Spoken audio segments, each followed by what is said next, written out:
ರಾಜ್ಯದಲ್ಲಿ ದಿನದಿಂದ ದಿನಕ್ಕೆ ತಾಪಮಾನ ಏರಿಕೆ ಆಗ್ತಾ ಇದೆ. ಬೆಳಗಾವಿಯಲ್ಲಿ ಬಿಸಿಲಿನ ತಾಪಕ್ಕೆ ಜನ ಹೈರಾಣಾಗಿದ್ದಾರೆ.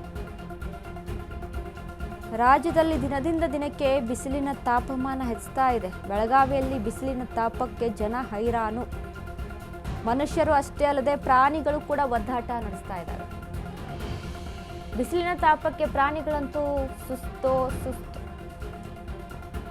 ಬಿಸಿಲ ಬೇಗೆಯಿಂದ ಕಾಡು ಪ್ರಾಣಿಗಳ ಪರದಾಟ. ನೀರು ಹರಿಸಿ ಕ್ರಿಕೆಟ್ ಮೈದಾನಕ್ಕೆ ಬಂದ ಕೋತಿ. ನಗರದ ಸರ್ದಾರ ಗ್ರೌಂಡ್ಗೆ ಆಗಮಿಸಿದ ಕೋತಿ.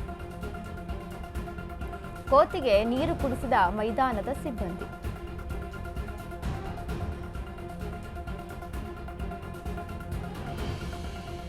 ರಾಜ್ಯದಲ್ಲಿ ದಿನದಿಂದ ದಿನಕ್ಕೆ ಬಿಸಿಲಿನ ಬೇಗೆ ಹೆಚ್ಚಾಗ್ತಾ ಇದೆ. ಜನ ಸುಸ್ತಾಗೋದ್ರ ಜೊತೆಗೆ ಪ್ರಾಣಿಗಳಿಗೂ ಸಹಿತ. ಎಲ್ಲಾದ್ರೂ ಒಂದ್ ಕಡೆ ಸೂರು ಹುಡುಕುತ್ತಾರೆ, ಬಟ್ ಈ ಪ್ರಾಣಿಗಳು ಏನ್ ಮಾಡ್ಬೇಕು ಪಾಪ.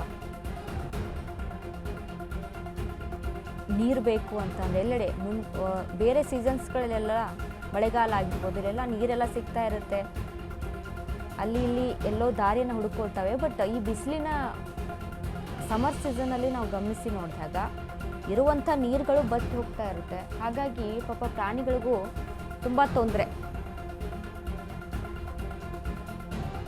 ಈ ರೀತಿಯಾದಂಥ ಸಿಚುವೇಶನ್ನು. ಹಾಗಾಗಿ ಒಂದು ಕೋತಿ ಗ್ರೌಂಡ್ಗೆ ಹೋಗಿದೆ, ಅಲ್ಲಿ ಕ್ರಿಕೆಟ್ ಮೈದಾನಕ್ಕೆ ಹೋಗಿರುವಂಥದ್ದು.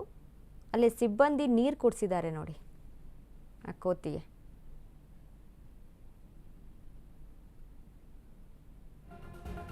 ಎಸ್,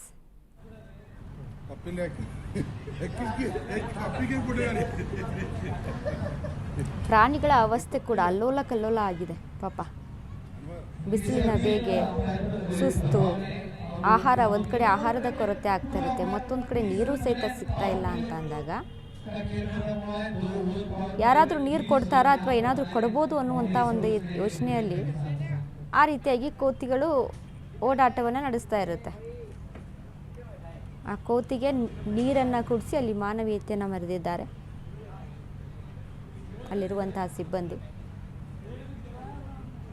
ಹಾಗಾಗಿನೇ ಯಾಕೆ ಮನೆಯ ಟೆರೆಸ್ ಮೇಲೆ ಆಗಿರ್ಬೋದು ಅಥವಾ ಇನ್ನಿತರ ಒಂದಿಷ್ಟು ಪಬ್ಲಿಕ್ ಪ್ಲೇಸ್ಗಳಿರ್ತವೆ ಅಲ್ಲ, ಅಲ್ಲಿ ಆಗಿರ್ಬೋದು, ಪ್ರಾಣಿಗಳ ಓಡಾಟಗಳಿರುತ್ತಲ್ಲ ಅಂಥ ಜಾಗದಲ್ಲಿ ಆಗಿರ್ಬೋದು, ನೀರನ್ನು ಇಡಬೇಕಾಗುತ್ತೆ ಇಂಥ ಸಿಚುವೇಶನ್ಸ್ಗಳಲ್ಲಿ.